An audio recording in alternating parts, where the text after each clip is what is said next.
What's up, everyone? Welcome to Scale Rock RC. Today we're going to do a little bit of a beginner video. I wanted to kind of break the two most common, really the only two styles of rigs that is available for crawlers. And that is going to be a leaf rig and a linked rig. There are a few other different suspension designs that are out there and are available, but most commonly it's going to be one of these two styles.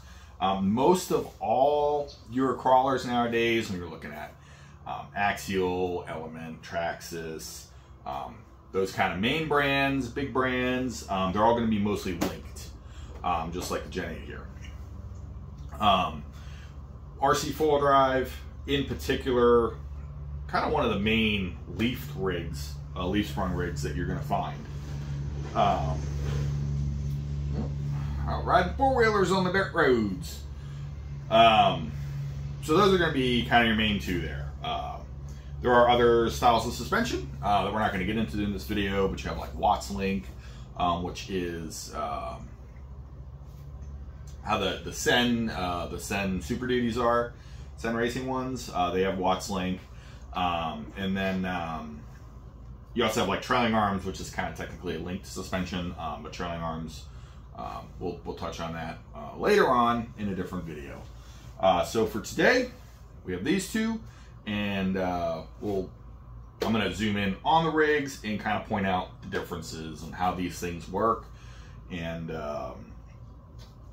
all that. So if you're just getting into RC and you're interested in crawlers, we're going to be doing this for on-road and bashers as well, but obviously not this video. But if you're just getting in and you kind of want to know the uniqueness and the pros and the cons to each different rig, to make a educated decision on where you want to start and where you want to get into RC rock crawlers, in this particular trail rigs, rock crawlers, stuff like that. So let me get the camera zoomed in.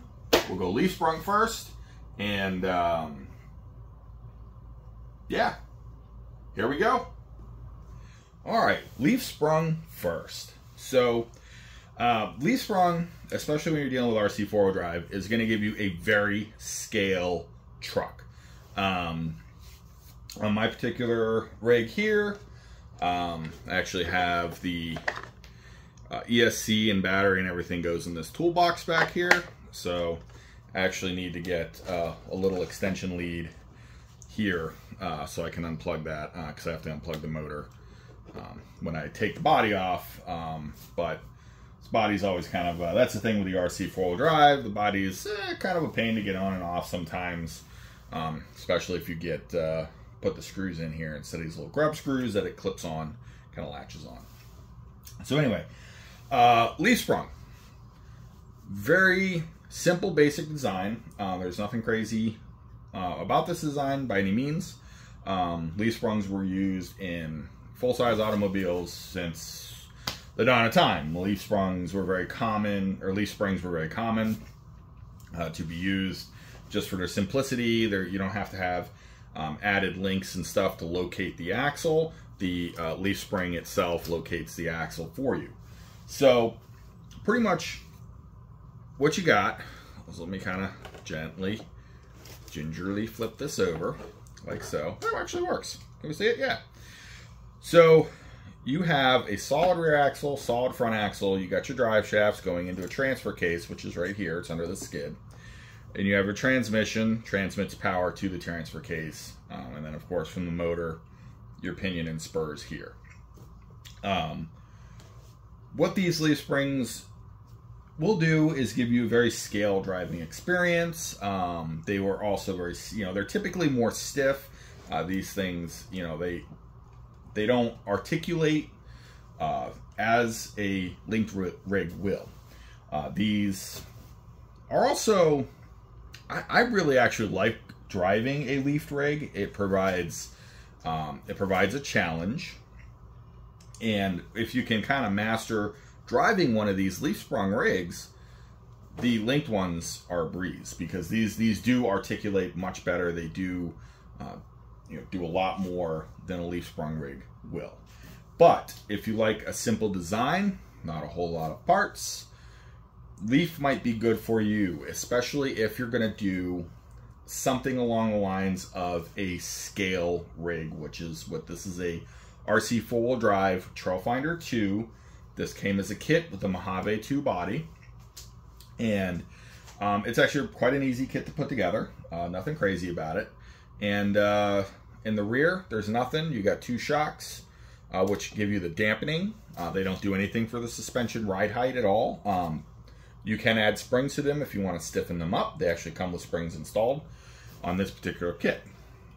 On the front, same concept. You have the springs, you have the hangers right here that allow for that movement. Excuse me. And then up front, you have your steering servo with your the steering rod that goes to one of the steering knuckles, and then you have the tie rod or drag link or whatever you want to call on the rear that connects the 2 front tires together, which provides steering to both sides. Beyond that, there's not much else to say about this truck. It's a very simple truck. If you're into simple things, this is probably where you maybe want to go. But also if you like tinkering, tuning, these are a lot commonly called a dollhouse truck because they're not as durable as your linked rigs. These do, you need to drive them with a little bit more care. Don't get me wrong, I do kind of beat on this thing, as you can see. I mean, we got scratches on the axles, drag all over the place. So you can, but a lot of times on these types of rigs, you're going to experience some more breakages. So on the flip side of that, simple design, but also you're probably going to find yourself wrenching on these a little bit more than you would some of the other trucks like the Axials, Red Cat Gen 8 elements and stuff like that. And these are also small tire trucks. So these are actually a 4.19 tire, which is the outside diameter, on a 1.55 wheel, which is the wheel's diameter. And these are also true 10th scale. I would say more so. RC 4-wheel drive does a pretty good job at scale. So basically having about a 15-inch rim with a 42-inch tire is kind of your scale, which you can do on a Toyota truck, but not as easily as you would do on this thing. So leaf sprung, simple design, it just works. There's nothing crazy about it. And that's it for this. I can't say too much else about it. Beyond that, it's a simple design. So we'll flip it back on its tires here. There we go. Kind of set it like that. On this particular rig, this is a 2-speed. So you have a high and a low range. Here's the shift servo for that. That shifts this back and forth. You can see the transfer case a little bit better on the top side. And then you have a steering servo. So this vehicle would require at minimum a 3-channel radio system, which is not included in the kit. I run this on a DX5C radio from Spectrum. It does have the SR315 servo in there, or receiver in there, but that will not allow you to run your lights switchable. So I actually am going to change that out for a 5-channel receiver, so I can operate lighting, because I do have these pod lights, and I also have the light kit for this. So that's that, and of course the body it's a hard body, and these you can get to become very scale oriented trucks. And like I said, the body's kind of going on and off. It's a pain because you gotta kind of set them on and then spread them apart and all that. So I'm not going to do that because I got to hook the motor back up. So anyway, there you go. Leaf sprung rig. Obviously, these do not have a lot of articulation by any means. There's not much there, and they're not intended to be. They're not intended to be at all. But you can get different shackles and stuff like that to make these articulate really well. But it does alter its driving performance, and it is a bit less scale in that manner. So there we have it. Leaf sprung rig, very simple rig, nothing crazy about it. Done deal. On to linked rigs. So let's go switch these out. All right, so linked rig. So this is a Red Cat Gen 8 V1. It does have an axe body on it. We do have a little driver figure in here. Did a little bit of scale work up here, which you can do absolutely with these trucks. But this is a Lexan body, so it's not quite it's not a hard body like this, but that also makes it a little bit lighter. This particular rig is a very heavy rig. This is what we call potbelly. I haven't weighed it, but this particular one is anywhere from the 10 to 15 pound range. This is a very heavy rig, and we can take the body clean off this one because I have it set up that way. So this is the Red Cat Gen 8. A lot of this is still Red Cat. The frame rails, a lot of stuff is still Red Cat on this. The transmission, transfer case, and all that. However, it is vastly different than a leaf sprung rig. And with that, I'm going to show you the differences. So first off, let's see how can I show you. I mean, when we start doing this suspension flex, you know, I mean, there we go. More than a whole hand I have to flex this thing. More than a whole hand length, and that's just how I have this built. It is built on a droop setup. It does have the desert lizard shocks. Obviously, this is all heavily upgraded, but the idea is still the same. So linked rigs consist of let's see here. There we go. You can see now. They consist of either a 3 or a 4 link suspension. The rear, we have linked uppers, or yeah, it's 4 link, 2 links on the upper, 2 links on the lower. These are high clearance, these are for the D links. There's a plane flying around. Jeez. Come on. They got a small municipal airport around here. It's either them prop planes or I got the U.S. Air Force flying around. So anyway, back to the truck. So we have 4 links in the rear in this particular design. Lower links and upper links all bolt to the differential, the rear axle assembly. This is a portal rig. So this actually has your axle shafts coming out of the center differential, the pumpkin, the chunk, whatever you want to call it. This is your ring and pinion inside here, which is where drive shaft transmits power to. Axle shafts come out, then they go to another gear set that drops down and moves the wheel and tire assembly downward, which creates a much more clearance on the axles. Portal rigs will also give you a more gear reduction as well. So straight axle rigs are a lot more what do I want to say? Scale. And portals are more performance oriented. Got some grass in there. Cool. So that's honestly 6 1/2 dozen the other, to be honest with you. This is a straight axle. This is a portal axle. And this does actually really well. So onwards to the front. The front is a 3-link with a panhard bar. The panhard bar could be considered the 4th link, but this is typically considered a 3-link with a panhard. So you have 1, 2 lower links, 1 upper link on this side, and then let's do this, and then we can see this panhard bar right here, which this is what locates this front axle. Without that, the front axle would be able to shift and move any direction it wanted to.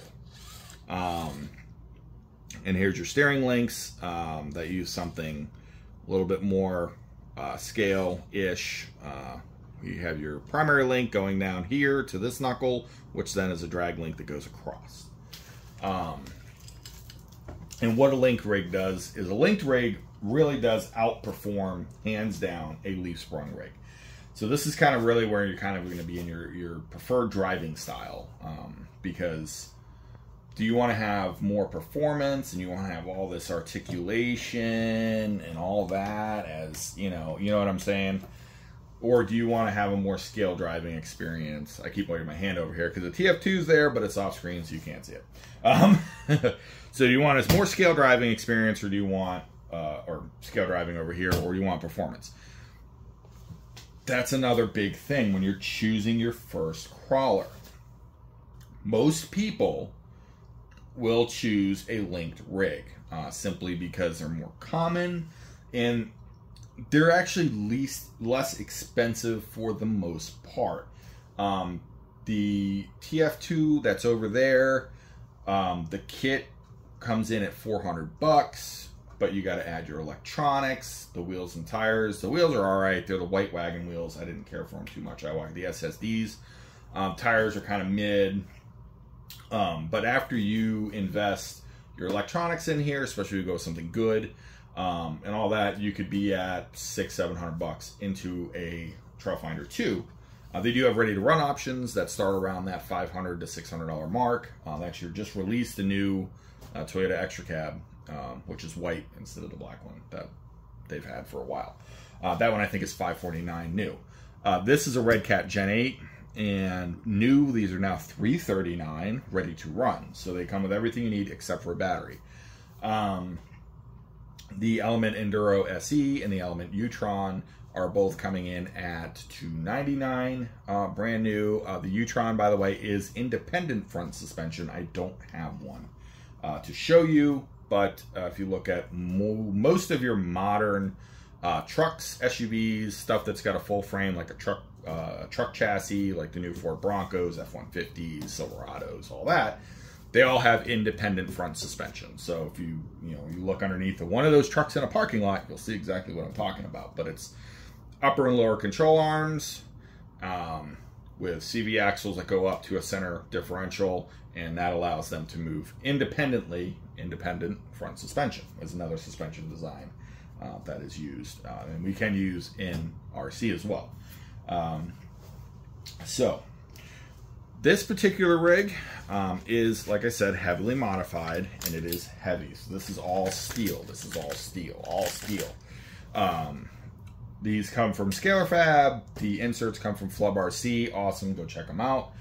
And yeah, so we have a Hobby Wing Quick Run Fusion Pro, and that's another thing if you want introductory into crawlers. This motor is hands down. If you get a crawler and you want to upgrade the motor, there it is, right there, $149. Boom, motor ESC combo. As you can see, there's no ESC here. It's all contained in here. They also have the Fusion SE, which is around $69 to $79, depending on your KV. One is 1600, and the other one is 1800, something like that. Also a very good choice.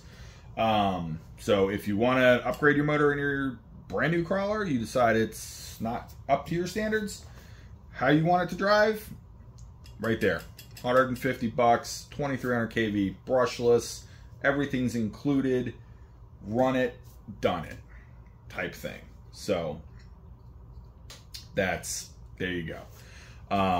Kind of getting off topic here. So your linked rigs, the two most common things that we're going to talk about, or we have talked about, is linked rigs articulation, which is obviously much more than that leaf rig, and then the leaf sprung rigs driving style also, again, is just a fun truck to drive. These are more so-called crawlers, rock crawlers, where the leaf rigs are usually advertised more as a trail truck. Don't get me wrong, had the TF2 on the rocks, it actually does okay. But this will far, far surpass the capabilities of a Trailfinder 2. But they're also marketed differently, so, you know, it's really what you want. So, anyway, in closing here, I'll switch it back to myself, and then we'll we'll close this video out and touch on a select few other topics, and I'm trying to make it not a super long video. So here we go.